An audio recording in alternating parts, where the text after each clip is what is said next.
চলো পশ্চিমবঙ্গ মাদ্রাসা শিক্ষা পর্ষদের যেসব স্টুডেন্টরা এবার মাধ্যমিক দিতে যাচ্ছ 2025 সালে তাদের জন্য আজকে শেষ মুহূর্তের ইসলামের ইতিহাসের কিছু সাজেশন আমি দেব। সেখান থেকে আশা করি তোমরা 3 নাম্বার এবং বড় প্রশ্ন কমন পেয়ে যাবে। ঠিক আছে? আর অবশ্যই এই পিডিএফটি যারা এখনও পাওনি তারা আমার সাথে যোগাযোগ করো, তাদেরকে অবশ্যই পিডিএফটি দেওয়া হবে। এগুলো তো ইসলাম এমনি ইতিহাস রয়েছে, চলো আমরা ইসলামের ইতিহাস কোথায় আছে দেখি এবং সেখান থেকে কিছু প্রশ্ন আমরা দেখব সাজেশন হিসাবে। আর এই পিডিএফটি যেটি দেখছো এটি তোমাদের এবার 2025 সালের জন্যই বানানো হয়েছে, ইম্পর্টেন্ট প্রশ্নগুলি, এবং এটি একটা পেইড পিডিএফ। তোমরা যারা নিতে চাও অবশ্যই কমেন্ট বক্সে যে হোয়াটসঅ্যাপ গ্রুপটি থাকবে সেই হোয়াটসঅ্যাপ গ্রুপে যুক্ত হয়ে যাবে এবং সেখানে থেকে আমার মেন গ্রুপে যুক্ত হয়ে যাবে তোমরা। ঠিক আছে? এগুলো সব বড় প্রশ্ন। চলো দেখি কোথায় রয়েছে। এই তো ইসলামের ইতিহাস রয়েছে। প্রথমে দেখো ইসলামের ইতিহাসের যে প্রশ্নটি এনেছি আমি, 4 নম্বরের প্রশ্ন। এগুলো তোমাদের 4 নম্বরের প্রশ্ন মনে হয় যেন একটি লিখতে হবে। ঠিক আছে? তো আশা করি এখানে যে সাজেশনগুলো রয়েছে সেই সাজেশনের মধ্যেই তোমরা কমন পেয়ে যাবে। একদম নিঃসন্দেহে সমস্ত বড় প্রশ্ন এখান থেকে কমন পেয়ে যাবে। তোমরা আবারও আমার সাথে পিডিএফটি নেওয়ার জন্য যোগাযোগ করো অবশ্যই। দুটো পিডিএফ আছে, ইতিহাস এবং ভূগোল দুটোই রয়েছে, তার সাথে ইসলামের ইতিহাস তো রয়েছেই। আজকের প্রথম প্রশ্ন দেখি চলো, যে সিটি অফ বাগদাদ এইবারের জন্য ভীষণ ভীষণ ইম্পর্ট্যান্ট একটি প্রশ্ন, যে সিটি অফ বাগদাদ এটা নিয়ে একটা টিকা লেখো। তাহলে এটা নিয়ে টিকা দেখো যে খলিফা আল মনসুরের সময় এটি হয়েছিল। ঠিক আছে? খলিফা আল মনসুরের যে আব্বাসীয় সাম্রাজ্যের রাজধানী হিসাবে উমাইয়া আমলে সিরিয়ার দামাস্কাসের পরিবর্তে ইরাকে বাগদাদ শহরকে বেছে নিয়েছিলেন। বাগদাদ ছিল সাম্রাজ্যের মধ্যবর্তী স্থানে অবস্থিত, টাইগ্রিস নদীর পশ্চিম তীরে অবস্থিত হয় সামরিক ও বাণিজ্যিক উভয় ক্ষেত্রেই গুরুত্বপূর্ণ, মানে গুরুত্বটা অপরিসীম ছিল। ঠিক আছে? এই যে ক্ষেত্রেই, এগুলো কম্পিউটারে একটু টাইপিং মিস্টেক হয়েছে, তোমরা দেখবে তৈরা ফেলা যেগুলো রয়েছে সেগুলোই একটু টাইপিং মিস্টেক রয়েছে। ঠিক আছে? এটা তোমাকে ঠিক করে নিতে হবে। বেশ, পরবর্তীতে কী লিখেছি দেখো, যে রাজধানী বাগদাদের সাথে নৌপথে সাম্রাজ্যের অভ্যন্তরে সিরিয়া, মেসোপটেমিয়া, আর্মেনিয়া সহ অন্যান্য অঞ্চল, এমনকি চীনের সাথেও সহজভাবে যোগাযোগ প্রতিষ্ঠার সুযোগ ছিল। অভ্যন্তরীণ ও বৈদেশিক প্রসারের সম্ভাবনাও ছিল প্রচুর। এছাড়াও বাগদাদের আবহাওয়া ছিল স্বাস্থ্যকর ও পরিবেশ ছিল মনোরম। খলিফা মনসুর বাগদাদের নতুন নামকরণ করেছিলেন দারুল সালাম, অর্থাৎ শান্তিধাম। ঠিক আছে? এই যে এইটুকু আমি লিখেছি, এটা 4 নম্বরের প্রশ্ন, এবারকার জন্য ভীষণ ভীষণ ইম্পর্ট্যান্ট, তোমাদের 2025 সালের প্রশ্ন। তাহলে একটি হয়ে গেল সিটি অফ বাগদাদ। আমি এই ভিডিওতে শুধুমাত্র, একটু বড় হলেও হতে পারে ভিডিওটি, শুধুমাত্র আমি ইসলামের ইতিহাসটাই আনছি, যেহেতু শেষ মুহূর্তের, আর তো তোমাদের পরীক্ষার বেশি সময় নেই।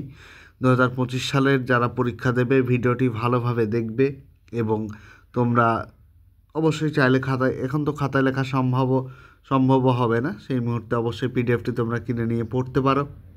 পিডিএফটিতে খুবই গুরুত্বপূর্ণ প্রশ্নগুলো আমি তুলেছি। ঠিক আছে? তাহলে তোমরা অবশ্যই যুক্ত হয়ে যাও হোয়াটসঅ্যাপ গ্রুপে।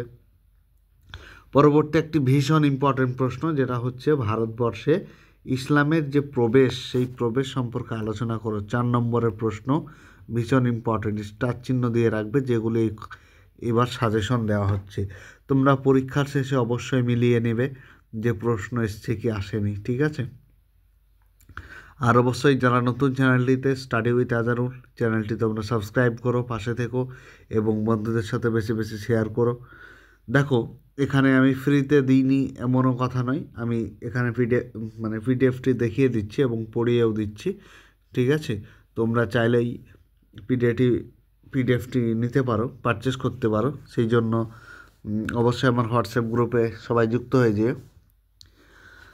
দেখো হজরত মোহাম্মদ সাল্লাল্লাহু আলাইহি সাল্লাম ইসলামী সাম্রাজ্যের রাজধানী মদিনায় মাত্র, দেখো আগেই বললাম যে মাত্র, এই যে স্পেলিংটা কম্পিউটার থেকে একটু মিস্টেক হয়েছে, তোমরা ঠিক করে নিও। এই তয়রা ফেলা যেগুলো রয়েছে সমস্যা সেখানেই রয়েছে। ঠিক আছে? মাত্র 10 বছর কর্তৃত্ব করেন। দেখো এটা এমন একটা প্রশ্ন তোলা হয়েছে যে এটা শর্ট প্রশ্নেও আসে, ঠিক আছে, বারবার এসেছে, তোমরা টেস্ট পেপার সলভ করতে গিয়ে দেখেছো যে আল্লাহর ইচ্ছায় তার প্রচারিত ধর্ম আরব থেকে সারা বিশ্বেই প্রচার ও প্রসার লাভ করে, ঠিক আছে। তার মৃত্যুর কয়েক বছরের মধ্যেই ভারতবর্ষে ইসলামের ছোঁয়া লাগে এবং হিজরির প্রথম শতকেই ভারতবর্ষের রাজ্যজয়ী মুসলিম বাহিনীর সক্ষম হয়। তোমরা ইসলামের ইতিহাস শেষ মুহূর্তে যে প্রস্তুতিটা মানে নিচ্ছ সেটা একটু ভালোভাবে নিও। আর এই পিডিএফটি পড়ে যেয়ে অবশ্যই এখান থেকে তোমরা মানে সবগুলোই কমন পেয়ে যাবে, আশা করি 90% বলা ভুল হয়ে যাবে। তোমরা অবশ্যই দেখো, আমি ইম্পর্টেন্ট প্রশ্নগুলোই তুলেছি এবং তোমরা ভিডিওটি দেখতে পারো। সবচাইতে বেশি ইম্পর্টেন্ট যেটা এবার রয়েছে 3 নম্বরের, যে হজরত আলী ও মুয়াবিয়ার মধ্যে বিরোধ বা সংঘর্ষের কারণ। দেখো 4 এবং 8 মার্কস যেমন দেবে সেরকম লিখবে। 4 হলে তোমরা মানে উত্তরটি বা মানে প্রশ্নের উত্তরটি একটু ছোট করে লিখবে। আর যদি 8 নম্বরের আসে তোমরা কি করবে, এটা পুরোটাই লিখে দেবে। বেশ, দেখো এখানে আমি পয়েন্ট টু পয়েন্ট করে লিখেছি। প্রথম পয়েন্ট হচ্ছে যে খলিফা উসমান রাজিয়াল্লাহু তাআলা আনহুর হত্যাকাণ্ড, এবং দ্বিতীয় হচ্ছে খলিফা নির্বাচনে মতপার্থক্য। আর 3 নম্বরে যেটা আছে মুয়াবিয়ার গভর্নর পদ, তোমরা পয়েন্টগুলো একটু দেখে নিও। 4 নম্বর আধিপত্য ক্ষমতার লড়াই। তারপর দেখো 5 নম্বর খারেজি বিদ্রোহ। 6 নম্বর ন্যায় বিচারের দাবি, এবং 7 নম্বরে আমি উপসংহারটি তুলেছি। এর পরবর্তী ইম্পর্টেন্ট প্রশ্ন যেটি আছে সেটা হচ্ছে আব্বাসীয় সমাজ কেমন ছিল। এবার ভীষণ ইম্পর্টেন্ট প্রশ্ন আব্বাসীয়, এটা তোমরা দেখে নিও। আমি আর ভিডিও এটা পড়ছি নি, উত্তরগুলো তোমরা একটু দেখে নিও। পরবর্তীতে দেখো খলিফায়ে রাশিদিন আমলে বিচার ব্যবস্থা। এইখানে এমন একটি নোট তৈরি করবে যে খলিফায়দের আমলে ওদের যে শাসন ব্যবস্থা ছিল সেটি, এটা বড় প্রশ্ন আসতেই পারে, কিন্তু আমি এখানে 4 নম্বরে শুধু তাদের বিচার ব্যবস্থাটা আমি তুলেছি, ঠিক আছে। এটা টেস্ট পেপারে বারবার দিয়েছে, তোমরা একটু দেখে নিও। এরপর হচ্ছে কারবালার হত্যাকাণ্ড, ভীষণ ইম্পর্টেন্ট, এবার তোমরা এটাও পড়ে রাখতে পারো, আসার মতো সম্ভাবনা রয়েছে, ঠিক আছে। তারপরে দেখো আব্দুল মালিককে উমাইয়া যুগের প্রকৃত স্থপতি বলা হয় কেন, টেস্ট পেপারে একাধিকবার দিয়েছে, তোমরা দেখে রাখো এবং পিডিএফটি নিয়ে বের করে দেখতে পারো, ঠিক আছে। পরবর্তী প্রশ্ন দেখো উটের যুদ্ধের নামকরণের তাৎপর্য। তোমরা পরীক্ষা শেষে সাজেশনগুলি মিলিয়ে নিও, এসছি কি আসেনি। একটা দেখিয়ে দিলাম, ভূগোলটাও তোমরা পেয়ে যাবে আশা করি পিডিএফটি। এরপর দেখো টিকা লিখতে বলেছে উমাইয়া যুগের যে শিল্প সংস্কৃতি। পরবর্তী দেখো যে 10 নম্বর কি রয়েছে, যে মিশরের ফাতিমীয় বংশের পতনের কয়েকটি কারণ। ভীষণ ইম্পর্টেন্ট প্রশ্ন, তোমরা পরীক্ষার শেষে সাজেশনটি মিলিয়ে নিও এবং দেখো যে এসেছিল কি আসেনি, ঠিক আছে। পয়েন্টগুলি তোমরা দেখে নিও। আর 8 নম্বরের প্রশ্ন হচ্ছে উমাইয়া বংশের পতনের কারণ। এবার সবচাইতে হট টপিক একটা 2025 সালের জন্য, ঠিক আছে, ইম্পর্টেন্ট পয়েন্টগুলো আমি তুলেছি। 8 নম্বরে তোমরা 6টি পয়েন্ট দেবে, একটা ভূমিকা দেবে এবং একটা কি দেবে, উপসংহার দেবে, সেইভাবেই তোলা হয়েছে, তোমরা দেখতে পারো। এরপর আরেকটা বড় প্রশ্ন দিয়েছি যে হারুন আল রশিদের সম্পর্কে আলোচনা করো, ইসলামের ইতিহাস। এখান থেকেই কমন পেয়ে যাবে, তোমাদের আর কোনো জায়গায় দেখতে হবে না, ঠিক আছে। প্রশ্নটি এখান থেকে পড়ো। পরে দেখো যে পবিত্র, আবারও বলছি যে এটা কম্পিউটার টাইপিং মিস্টেক হয়েছে, পবিত্র তয়রা ফেলা যেখানে রয়েছে, খলিফার আমলে যে রাজস্ব আর বিচার ব্যবস্থার যে বিবরণ দাও সেটা দেখতে পারো। এইভাবে আমি পয়েন্ট টু পয়েন্ট করে তুলেছি, তোমরা একটু দেখে নিও। পরবর্তীতে হজরত ওসমান গনি রাজিয়াল্লাহু তাআলা আনহুর বিরুদ্ধে কী কী অভিযোগ আনা হয়েছিল, সেই অভিযোগটা ভীষণ ইম্পর্টেন্ট।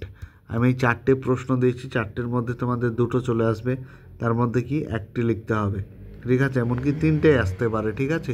তোমরা এইটুকু আশা রাখতে পারো আমার উপর।